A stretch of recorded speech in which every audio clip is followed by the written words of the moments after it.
Bismillahirrahmanirrahim. Innal hamdalillah nahmaduhu wa nasta'inuhu wa nastaghfiruh wa na'udzu billahi min shururi anfusina wa sayyiati a'malina.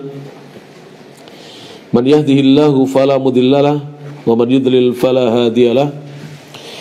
Asyhadu an la ilaha illallah wahdahu la syarikalah wa asyhadu anna Muhammadan abduhu wa rasuluh. Ya ayyuhalladzina amanu taqullaha haqqa tuqatih wa la tamutunna illa wa antum muslimun.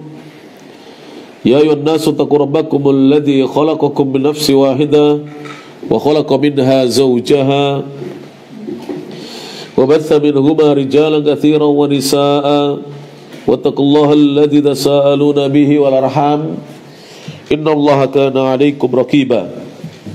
Ya ayyuhalladzina amanu taqullaha wa qulu qawlan sadida yuslih lakum a'malakum wa yaghfir lakum dhunubakum wa may yuti'illaha wa rasulahu faqad faza fawzan 'azima. Amma ba'd, fa inna asdaqal hadits kitabullah wa khairal huda huda Muhammadin sallallahu alaihi wa ala alihi wasallam wa syarrul umuri muhdatsatuha fa inna kulla muhdatsatin bid'ah wa kulla bid'atin dhalalah wa kulla dhalalatin finnar. Akhwati fillah rahimani Allah wa iyyakum, kita lanjutkan pelajaran kita dengan kita membuka kajian kitab yang baru, pelajaran kitab yang baru, yaitu kitab yang di situ nama kitabnya, judul kitabnya adalah Al-Fawaidul Mardiyatu, faidah-faidah Al-Mardiyatu yang diterima, yang diridhoi. Syarhul Arba'in An-Nawawiyah, syarah penjelasan dari kitab Al-Arba'in An-Nawawiyati, kitab Al-Arba'in An-Nawawiyah. Jadi begini ceritanya. Kitab Al-Arba'in An-Nawawiyah adalah sebuah kitab kecil, boleh dikatakan, boleh disebut kutaib, kitab kecil yang disusun oleh Al-Imam An-Nawawi, berisi hadis-hadis Nabi SAW. Tepatnya jumlah hadisnya ada 42 hadis. Makanya dikatakan arba'in, jumlahnya 40-an. An-Nawawiyah karena disusun oleh Imam An-Nawawi. Jadi kitab Arba'in An-Nawawiyah itu berisi berapa? 42 hadis, yang mana hadis-hadis yang ditulis itu disusun oleh Al-Imam An-Nawawi rahimahullahu ta'ala.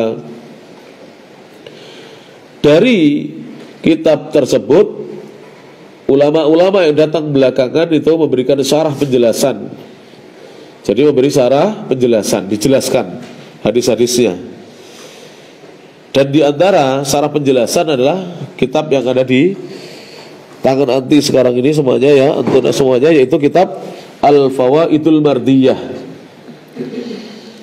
Al-Fawaidul Mardiyatu Syarhul Arba'in An-Nawawiyati, ta'lif, disusun oleh Abu Abdullah Muhammad Yusra Mustafa Al-Jawi. Taba' wa nashr, dicetak dan disebarluaskan oleh Maktabah Muslim Sunni Kediri, Indonesia. Sekarang kita masuk pembahasan, ya, di kitab ini, langsung kepada Al-Muqaddimah. Bismillahirrahmanirrahim. Al-Muqaddimatu, pendahuluan. Pendahuluan itu kata pengantar, ya.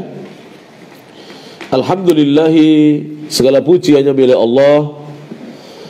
Alladzi, Allah yang khalaqal jinna wal insa, Allah yang telah menciptakan bangsa jin dan bangsa manusia, liya'buduh, agar mereka menyembahnya. Jadi segala puji hanya milik Allah yang telah menciptakan bangsa jin dan bangsa manusia untuk menyembahnya. Wa asyhadu an la ilaha illallah, dan aku bersaksi bahwa tidak ada ilah sesembahan yang berhak disembah melainkan hanya Allah. Wahdahu, Allah semata, la syarikalah, yang tiada sekutu baginya. Jadi kemudian penulis mengatakan wa asyhadu, dan aku bersaksi, an la ilaha, bahwasanya tidak ada ilah sesembahan yang berhak disembah illallahu, kecuali hanya Allah, wahdahu, Allah semata, la syarikalahu, yang tiada sekutu baginya. Wa asyhadu, dan aku bersaksi, anna Muhammadan, bahwasanya Nabi Muhammad adalah abduhu wa rasuluh, hambanya dan rasulnya Allah Subhanahu wa taala. Jadi Nabi Muhammad itu adalah hamba dan rasulnya siapa? Allah Subhanahu wa taala. Hambanya dan rasulnya. Baik. Wa sallallahu ala nabiyyina Muhammadin, semoga salawat Allah tercurahkan kepada Nabi kita Muhammad, wa ala alihi, dan kepada keluarganya, wa sahbihi, para sahabatnya, wa sallam, dan juga salam Allah Subhanahu wa taala. Semoga salawat dan salam tercurahkan kepada Nabi kita Muhammad, kepada keluarganya dan para sahabatnya. Fahadal kitabu, maka kitab ini, sammaituhu, aku menamakannya al-fawaid al-mardiyata, faidah-faidah yang diridhoi, yang bisa diterima. Syarhal Arba'in an-Nawawiyati, merupakan kitab syarah penjelasan dari kitab Al-Arba'in an-Nawawiyah. Jadi kitab ini adalah syarah dari kitab Al-Arba'in an-Nawawiyah. Kenapa kitab ini ya dinamakan Al-Fawaid Al-Mardiyah? Li'annahu, karena kitab ini yahtawi, mengandung, mencakup, ya, kitab ini mengandung atau mencakup al-fawaida al-adidata, faidah-faidah yang banyak, allati tanawaltuha, yang aku mengambilnya, kata penulis, yang aku mengambilnya, min kitabi, dari kitab Syarhil Arba'in an-Nawawiyah, Syarah Arba'in Nawawiyah, syarahaha, yang telah disyarah atau diberi penjelasan oleh Al-Imamu Yahya ibnu Syaraf an-Nawawi. Jadi penulis kitab ini mengambil yang pertama dari syarah Arba'in yang ditulis oleh Imam Nawawi sendiri. Yang nulis adalah Imam Nawawi sendiri. Kemudian juga wal-allamatu Ibnu Daqiqil Id, yang kedua ditulis oleh al-allamah, seorang alim, yaitu Ibnu Daqiqil Id, diambil dari syarahnya Ibnu Daqiqil Id. Yang ketiga wal-allamatu, dan dari seorang alim, yaitu namanya Syekh Abdurrahman Ibnu Nasir As-Sa'di. Syekh Abdurrahman bin Nasir As-Sa'di, sebagian orang membacanya As-Sa'di, tapi guru kami Syekh Dr. Soleh bin Hamad bin Abdullah Al-Utsaimin membacanya As-Sa'di dengan dikasrahkan sinnya. Wal-allamatu, yang keempat, ini diambil dari syarah penjelasan Al-Allamah, seorang yang alim, sangat alim, Muhammad bin Shalih Al-Utsaimin rahimahumullah, semoga Allah merahmati mereka semuanya. Ini penulis kitab ini keempat-empatnya sudah meninggal, yaitu Imam Nawawi, Ibnu Daqiqil Id, Abdurrahman As-Sa'di atau As-Sa'di, dan Muhammad bin Shalih Al-Utsaimin. Wa kadzalika, demikian juga saya ambilkan dari kitab, ya, Kitab Al-Arba'in An-Nawawiyati, kitab Arba'in An-Nawawiyah, wa tatimmatuha, dan penyempurnanya, pelengkapnya, li Syekh, yang ditulis oleh Syekh Khalid bin Abdullah Ad-Dubaykhi hafizahullah ta'ala, yang mana dari kelima kitab tersebut diambil bitasarrufi, dengan sedikit perubahan, wal ikhtisari, dan dengan meringkas. Jadi diringkas, kalau nggak diringkas akan tebal kitabnya. Wa uqaddimu lakum, aku persembahkan kepada anda sekalian, kata penulis, hadzal kitab, kitab ini, raja'a thawabillahi, dengan mengharapkan pahalanya Allah. Jadi tujuannya ditulis kitab ini untuk mengharapkan pahala Allah, wa tashilan, dan dalam rangka untuk memudahkan, liman yarghabu, bagi siapa saja yang ingin fi ta'allumi, mempelajari Kitabil Arba'in An-Nawawiyah, mempelajari kitab Al-Arba'in An-Nawawiyah. Jadi tujuannya untuk memudahkan orang-orang yang ingin mempelajari kitab Arba'in. Karena kebanyakan dari kita itu hanya hafal hadis-hadisnya tapi belum memahami kandungannya, hanya hafal saja. Tapi bagus, sudah mau menghafal dari hadis yang pertama sampai 42, sudah khatam, sudah selesai hafalannya. Hanya saja yang paling penting setelah itu adalah belajar memahami isinya. As'alullah, aku memohon kepada Allah, kata penulis Ta'ala yang maha tinggi, an yanfa'a bihil muslimin, agar Allah memberikan manfaat dengan sebabnya kaum muslimin. Jadi agar Allah memberi manfaat dengan sebab hadirnya kitab ini kepada kaum muslimin fid dunya wal akhirati, baik di dunia maupun di akhirat. Wa sallallahu ala rasulih, dan semoga salat Allah atas rasulnya. Itu harusnya ala rasulihi, Allah yang kedua dihapus. Wa sallallahu ala rasulihi wa baraka wa sallam, double Allah ya. Jadi wa baraka wa sallam, atas rasulnya, wa baraka, dan semoga keberkahan Allah juga, wa sallam, dan kesejahteraan dari Allah Subhanahu wa taala. Al-Fakir, kitab ini ditulis oleh Al-Fakir yang sangat membutuhkan ila nasrillahi, kepada pertolongan Allah. Al-Fakir yang sangat membutuhkan kepada ila nasrillahi, kepada pertolongan Allah Azza wa Jalla, yaitu Abu Abdillah, namanya Muhammad Yusran Mustafa Ibnu Bani Mustafa Ibni Sukarto Al-Jawi. Dan kitab ini tidak boleh diremehkan karena di dalamnya memuat 5 syarah ulama-ulama besar, ulama zaman dahulu maupun ulama di masa sekarang ini. Jadi ada 5 syarah penjelasan dari ulama-ulama Ahlussunnah wal Jamaah yang menulis ambil untuk dicantumkan di dalam kitab ini. Baik, langsung kita masuk kepada pembahasan berikutnya, halaman ketiga.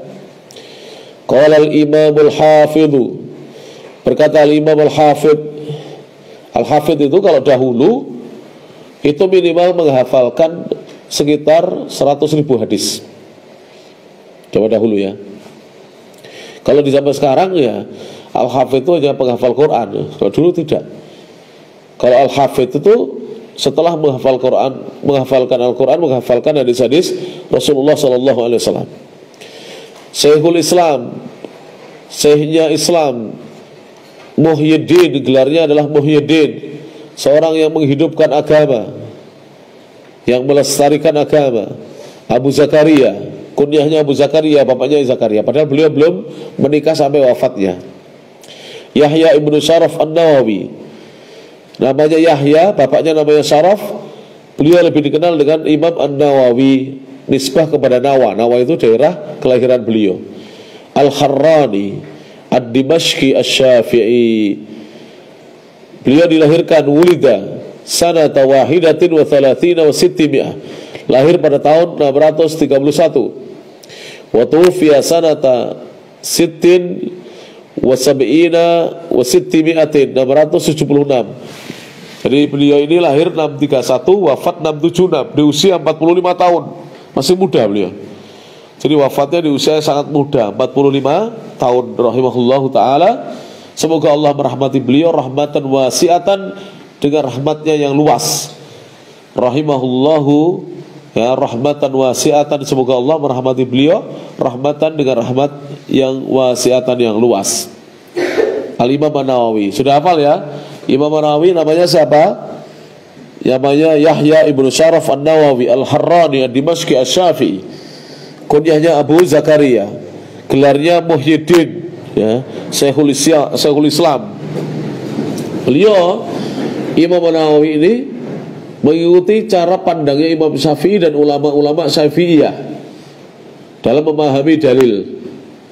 Jadi beliau ini dalam beristimbat mengikuti cara istimbatnya, cara mengambil hukumnya imam-imam dari kalangan Imam Syafi'i, mengikuti Imam Syafi'i dari Syafi'iyah. Namun beliau ini bukan ulama yang muqallid, taklid kepada pendahulunya, tidak, tapi beliau justru muhaqqiq, peneliti, ulama peneliti. Makanya digelari Syekhul Islam di kalangan apa? Di kalangan Syafi'iyah beliau Syekhul Islam, muhakkik, ahli tahqiq. Jadi kadang-kadang pendapat beliau itu berbeda dengan pendapat ulama-ulama Syafi'iyah yang lain, karena beliau tidak taklid. Beliau tidak taklid. Ini Imam An-Nawawi. Sekarang kita baca hadis yang pertama. Al-hadithul awwalu, hadis yang pertama. An Amiril Mu'minina Abi Hafsin Umar bin Al-Khattab radhiyallahu anhu qala sami'tu Rasulullah sallallahu alaihi wasallam yaqulu innamal a'malu binniyati wa innamal likulli imri'in ma nawa faman kanat hijratuhu ila Allah wa rasulih fahijratuhu ila Allah wa rasulih wa man kanat hijratuhu lid-dunya yusibuha aw imra'atin yankihuha fahijratuhu ila ma hajara ilaih. Rawahu Imam al-Muhadditsina Abu Abdullah Muhammad ibnu Ismail ibnu Ibrahim ibnu al-Mughirah ibnu Bardisbah al-Bukhari. Rakam Ar-Rabi wal Khamsun wa Abu al-Husain Muslim ibnu al-Hajjaj ibnu Muslim al-Kushairi an-Naisaburi. Rakam As-Sabi'u wa Tis'umi'ati wal Alfu 1907 fi sahihaihima alladaini huma as-sahul kutubil musannafah. Setelah saya bacakan semua hadis dari hadis ini, akhwat ya, yang ada di dalam kitab ini 42 hadis itu, saya memakai naskahnya Syekh Dr. Saleh bin Hamad bin Abdillah Al-Utsaimin, di mana naskah ini bersanad. Nanti akhwat-akhwat yang ikut terus kajian pelajaran di sini, insyaallah akan kita berikan sanadnya insyaallah taala. Saya memiliki sanad dari beliau. Adapun yang dihafal oleh para akhwat, kadang-kadang kitabnya itu tidak bersanad kecuali kalau memakai mutunnya Syekh Abdul Muhsin Ibn Muhammad Al-Qasim, itu baru ada sanadnya. Yang pakai mutun ya, jadi mutun thalibul ilmi gitu ya, itu baru bersanad itu. Tapi kalau yang dibuat hafalan adalah kitab-kitab yang dibeli di toko-toko itu tidak ada sanadnya itu ya, kebanyakan tidak ada sanad. Tapi boleh dibuat hafalan, tidak ada masalah. Tapi tidak bersanad. Yang ada sanadnya adalah kitab mutun yang ditulis oleh Syekh Dr. Abdul Muhsin Ibn Muhammad Al-Qasim, atau yang ditulis oleh Syekh Dr. Saleh bin Hamad bin Abdillah Al-Utsaimin ya. Saya ulang kembali ya bacaannya ya. Saya baca agak cepat ya. Al-hadithul awwalu an Amiril Mu'minin Abi Hafsin Umar bin Khattab radhiyallahu anhu qala sami'tu Rasulullah sallallahu alaihi wasallam yaqulu innamal a'malu binniyati wa innamal likulli imri'in ma nawa faman kanat hijratuhu ila Allah wa rasulih fahijratuhu ila Allah wa rasulih wa man kanat hijratuhu lidunya yusibuha aw imra'atin yankihuha fahijratuhu ila ma hajara ilaih. Rawahu Imam al-Muhadditsin Abu Abdullah Muhammad bin Ismail bin Ibrahim bin al-Mughirah bin Bardisbah al-Bukhari wa Abu al-Husain Muslim ibn al-Hajjaj bin Muslim al-Kushairi an-Naisaburi fi sahihaihima alladaini huma asahul kutubil musannafah. Nah, baik, suara saya jelas ya, karena saya agak kurang bisa bernafas karena hidung saya mampet ini. Dari kemarin hidung saya mampet, jadi kalau bicara harus mengambil nafas dari mulut. Sekarang hadis yang pertama ya, silakan disimak kitabnya. Yang punya kitab, yang belum punya dicatat saja insyaallah taala ya. Tidak mengurangi semangat ya. Tadi akhwat-akhwat ya, disiapkan aja setiap hari Senin nanti sudah nulis 1 sampai 3 hadis begitu. Kalau hadisnya pendek 3 ya. Kalau hadisnya agak panjang 2. Kalau hadisnya panjang sekali 1 cukup ditulis ya. Tapi yang bagus tulis 2 atau 3 supaya nanti tidak ketinggalan ketika saya baca mungkin lebih dari 1 hadis. An Amiril Mu'minina, dari pemimpin orang-orang beriman, yaitu Umar. Beliau kunyahnya adalah Abi Hafsin, bapaknya Hafsah, Umar ibn al-Khattab, Umar bin Khattab radhiyallahu anhu. Jadi dari Amirul Mukminin Abi Hafs Umar bin Khattab radhiyallahu anhu, beliau berkata, qal sami'tu Rasulullah sallallahu alaihi wasallam yaqul, aku mendengar Rasulullah sallallahu alaihi wasallam bersabda, innamal a'malu binniyat, innamal a'malu, sesungguhnya amal-amal itu binniyati, tergantung dengan niat-niatnya. Wa innamal likulli imri'in, sesungguhnya bagi setiap orang dia mendapatkan manawa, apa yang dia niatkan. Jadi sesungguhnya amal-amal itu tergantung dengan niat-niatnya. Artinya amal itu diterima atau tidak itu tergantung dengan niatnya. Wa innamal likulli imri'in, sesungguhnya bagi setiap orang itu manawa, dia mendapatkan apa yang dia telah niatkan. Semakin baik niatnya, semakin banyak pahalanya. Semakin tidak baik niatnya, itu semakin berkurang, bahkan dia tidak mendapatkan pahala, justru dosa jika niatnya tidak tepat atau tidak baik. Faman kanat hijratuhu, barang siapa yang hijrahnya ilallahi wa rasulih, menuju Allah dan Rasulnya, fahijratuhu ilallahi wa rasulih, maka hijrahnya itu diberi pahala menuju Allah dan Rasulnya. Jadi siapa yang niat hijrahnya menuju Allah dan Rasulnya, maka hijrahnya diberi pahala, dia menuju Allah dan Rasulnya. Jadi siapa yang hijrahnya kepada Allah dan kepada Rasulnya, maka dia pun diberi pahala bahwa dia berhijrah kepada Allah dan kepada Rasulnya.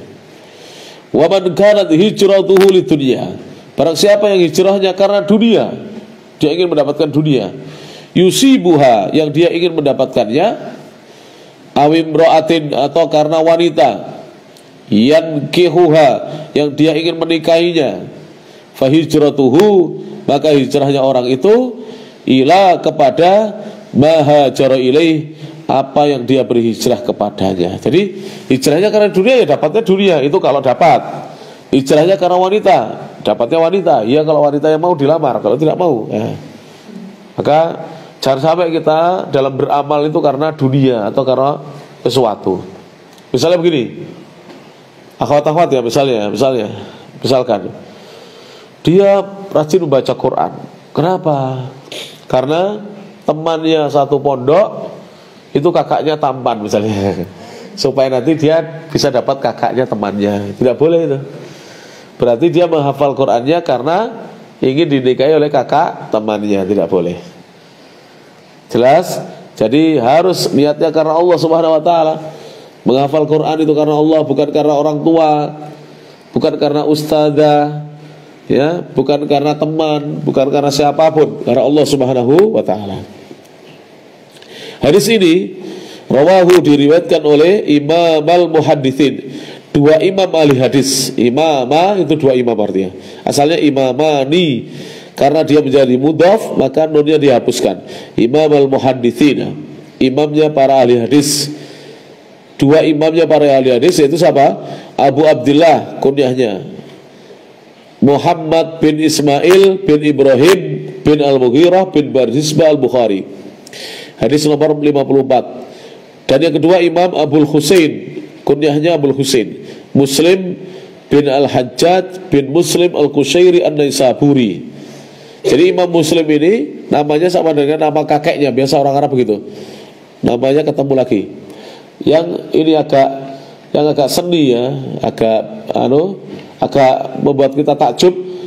Namanya Imam Al-Ghazali, siapa? Muhammad bin Muhammad Al-Ghazali, coba. Jadi bapaknya namanya Muhammad, kakeknya Muhammad. Bingung nggak ya? Muhammad, anaknya Muhammad, kakeknya juga Muhammad. Imam Al-Ghazali begitu. Orang Arab biasa. Kalau kita kan tidak umum. Kita ini pengennya memberi nama yang aneh-aneh tapi malah tidak bagus ya. Baik.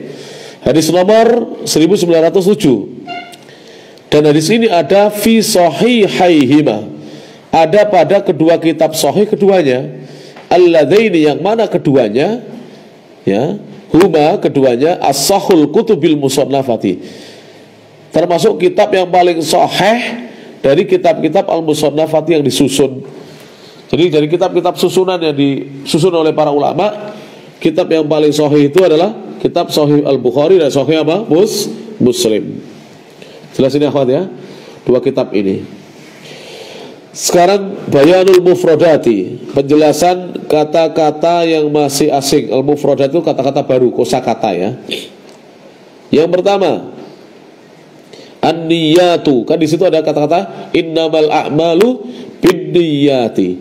An-niyatu jam'u niyah. Jadi an-niyatu itu bentuk jamak.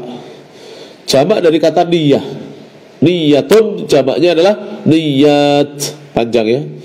Wahia lughatan, dan niat itu secara bahasa bimaknal qasdi, dengan arti al-qasd. Apa arti al-qasdi? Maksud, tujuan. Wal azmi, azam, tekad, ala fi'li syai'i, untuk mengerjakan sesuatu. Jadi seorang dikatakan berniat kalau dia berazam untuk mengerjakan sesuatu. Wa tawajjuhin nafsi, dan niat juga bermakna tawajjuh an-nafsi, jadi menghadapnya diri, jiwa, nahwal amali, ke arah amal. Jadi ketika jiwa atau diri ini dia menghadap kepada satu amalan, dia mau mengerjakan satu amalan, maka saat itulah dia berniat. Wastilahan, adapun secara istilah adalah al-qasdu lil amali, tujuan maksud untuk beramal, taqarruban lillahi, dalam rangka mendekat kepada Allah. Al-qasdu lil amali taqarruban lillahi, bermaksud, berniat, bertujuan untuk beramal, amalnya itu untuk mendekatkan diri kepada Allah. Itulah niat secara istilah. Jadi ketika seorang bermaksud, dia menunjukkan amalnya untuk mendekatkan dirinya kepada Allah, itu dia namanya berniat, dan itu niat yang benar ya. Sekarang al-hijratu, apa makna hijrah? Di situ kan ada kata-kata faman kanat hijratuhu. Al-hijrah maknanya lugatan secara bahasa adalah al-khuruju min ardin ila ukhra, keluar dari satu ardin, dari satu daerah atau bumi ya, ila ukhra, ke daerah, bumi atau negeri yang lain. Jadi dari satu tanah ke tanah yang lain, itu namanya hijrah. Dan juga hijrah bermakna atarku, watarku, meninggalkan, itu juga hijrah. Walintiqalu, berpindah, itu juga hijrah. Mau kemana? Saya mau pergi ke sana. Ketika dia meninggalkan tanah kelahirannya menuju tanah yang lain, kampung kelahirannya menuju kampung yang lain, atau dia berpindah, itu namanya hijrah. Namanya hijrah. Wa syar'an, secara syariat, mana hijrah adalah alintiqalu, berpindah, min baladi syirki, dari negeri kesyirikan, ila baladi tauhid, kepada negeri tauhid. Jadi ketika seorang berpindah dari negeri syirik kepada negeri tauhid, itu namanya hijrah. Atau minal maksiati, dari negeri kemaksiatan, ila taati, kepada negeri yang penuh dengan ketaatan, itu hijrah. Contoh ya, ketika anti pindah ke pesantren ini hijrah namanya. Karena yakin di kampung kita banyak kemaksiatannya ya. Orang-orang melakukan kesyirikan, kebid'ahan, kemaksiatan. Apalagi Agustus kemarin dangdutan ya, joget-joget dan seterusnya ya. Acara-acara peringatan yang tidak ada tuntunannya sangat banyak di bulan Agustus kemarin. Maka ketika kita meninggalkan itu semuanya, kita berhijrah namanya. Apa makna yusibuha? Yusibuha adalah yanaluha, mendapatkannya, wa yudrikuha, dan menggapainya, memperolehnya atau menggapainya ya, wa yahsuluha, dan memperolehnya, wa yahsuluha, dan memperolehnya. Jadi seorang ada yang hijrahnya itu karena dunia yang dia hendak dapatkan, dia peroleh, dia hendak dapatkan atau peroleh. Ini tadi penjelasan tentang kata-kata baru yang ada dalam hadis tersebut. Sekarang baru kita masuk kepada apa saja ya yang bisa diambil faedahnya dari hadis tersebut. Ma yustafadu minal hadithi, apa yang bisa diambil faedah dari hadis tersebut? Al-awwalu, yang pertama. Ini faedah pertama ya. Faedah hadis 1. Kullu amalin, semua amalan, lahu niyatun, dia pasti memiliki niat. Semua amalan pasti memiliki niat. Jadi apapun ya, amalan yang diperbuat oleh seseorang, pasti ada niat yang melandasi orang itu melakukan amalan tersebut. Ada orang ya misalnya ya, berdiri di depan pintu rumah kita, pasti punya niat. 1, ingin bertamu ke kita, dia ketuk rumah kita. 2, ingin memata-matai rumah kita, mengawasi rumah kita. 3, ingin mencuri barang di rumah kita, dan macam-macam ya kan. Itu pasti gitu. Orang tidak mungkin tidak punya niat. Asal yang kedua, kullu amilin, Setiap orang yang berbuat, yang beramal, yahsulu, dia akan mendapatkan alal ajri, atas pahala, awil wizri, atau dosa, hasaba, sesuai dengan niyatihi, niatnya, wa amalihi, dan amalnya. Jadi setiap orang yang beramal itu akan memperoleh pahala atau dosa itu sesuai dengan niat dan amalnya. Sekarang sama-sama sholat, yang satu dapat pahala sholat, yang satu dapat dosa. Bagaimana itu? Yang satu sholatnya ikhlas karena Allah, yang satu karena ingin dilihat manusia, ingin dipuji manusia. Yang satu dapat dosa, padahal perbuatannya sama-sama sholat. Baca Quran, yang satu dapat pahala karena ikhlas karena Allah, yang kedua dia ingin sum'ah, didengar orang bacaannya, dipuji karena bacaan yang indah, maka dia mendapatkan dosa dengan bacaan Qurannya. Yang ketiga, ats-tsalits, wujubul ikhlasi fil amali, wajibnya mengikhlaskan amalan. Jadi kalau kita ingin amalan kita diberi pahala, wajib kita mengikhlaskan amalan sesudah amal kita sesuai dengan sunnah tentunya ya. Ar-rabi', yang keempat, la ajra, tidak ada pahala, li ayyi amalin, untuk amalan apapun, li ajli, yang diniatkan karena ghairillahi, selain Allah. La ajra, tidak ada pahala, li ayyi amalin, untuk amalan apapun, li ajli, dikarenakan ghairillahi, selain Allah. Jadi siapa yang beramal karena selain Allah, tidak ada pahala baginya. Riyaan, baik amalan ria itu apa? Dia pamer amalan, ingin dilihat orang supaya orang memujinya, atau sum'atan, atau ingin didengar orang, maka amalannya tidak ada pahalanya. Yang terakhir, al-khamis, inna hadzal haditha, sungguhnya hadis ini, mizanu, adalah merupakan timbangan, batinil amal, amal yang tidak terlihat. Itu apa? Niat. Niat itu kan amal tidak terlihat. Orang lain sholat bersama kita, kita tidak tahu niatnya orang itu, dan dia pun tidak tahu niat kita apa. Jadi ini timbangan amalan yang tidak terlihat. Di anal amala, karena sungguhnya amal itu lahu niyatun, pasti memiliki niat. Wa niyatu, sedangkan niat itu batinul amali, ada dalam batinnya amal, amalan yang tidak terlihat. Jadi niat itu adalah amalan yang ada di batin, yang tidak ada terlihat oleh kita. Maka hadis ini merupakan timbangannya amalan batin. Jadi diterima atau tidak amalan kita, ya tergantung kepada niatnya. Kalau niatnya benar, insya Allah diterima oleh Allah Subhanahu Wa Taala. Insya Allah ini yang bisa disampaikan dalam kesempatan singkat ini, mudah-mudahan bermanfaat. Kita akan lanjutkan ya akhwat dalam pertemuan yang akan datang insyaallah taala. Subhanakallahumma bihamdik, asyhadu an la ilaha illa anta, astaghfiruka wa atubu ilaik, wa akhiru da'wana alhamdulillahi rabbil alamin. Assalamualaikum warahmatullahi wabarakatuh.